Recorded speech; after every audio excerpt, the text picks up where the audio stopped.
we need to understand the doctrine, the philosophy of a soldier. They are not trained principally to be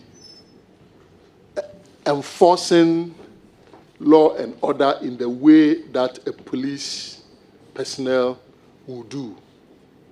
I mean, I'm very sure you agree with me that throughout your stay as the Minister for Defense, you hardly came across soldiers who were holding handcuffs. And I'm very sure right here, that is the situation. You will hardly find a soldier who is holding handcuff. It should tell us what their training is when it comes to even arrest.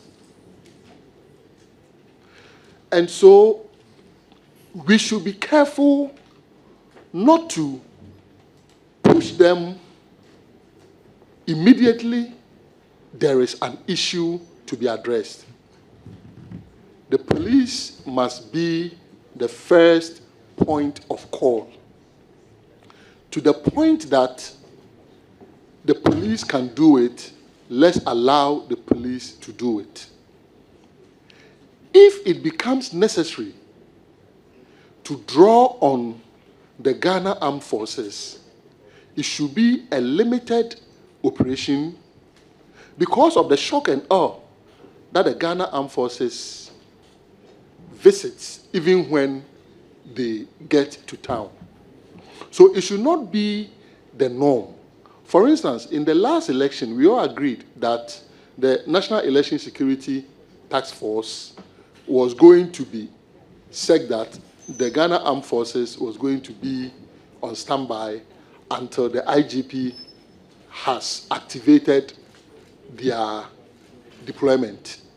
We saw some few instances where we saw military people.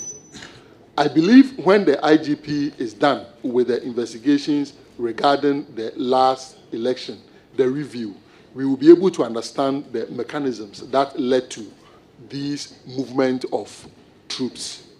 So by and large, it is not a yes and a no that soldiers should be kept out of it completely. But it is a matter of moderation. How do we titrate their interventions such that the dominant role is being played by the Ghana Police Service? The collaboration between our security agencies have been very good, and I will not say that we should make perfect the enemy of good. We've had benefits from it, but clearly where we have unexpected outcomes, we will need to address them. The joint operations that they do can also be enhanced with joint training programs, more of such. And not just joint training programs, they can also have recreation together. Let's have more of that. If they are meeting each other, having physical training, even together sometimes, it brings them together, the bond becomes stronger, limits the level of competition that they may be looking at. And here I want to raise something that may look like a paradox.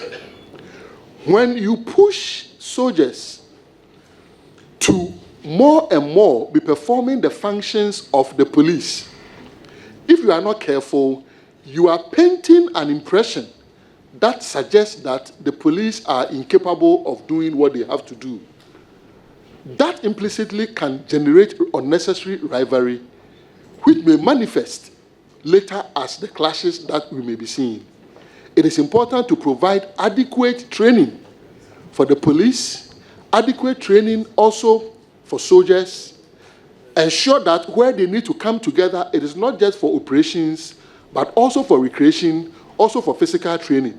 And I believe the more we allow them to interface like this, we will be able to limit the clashes that we see, if not to eliminate them completely.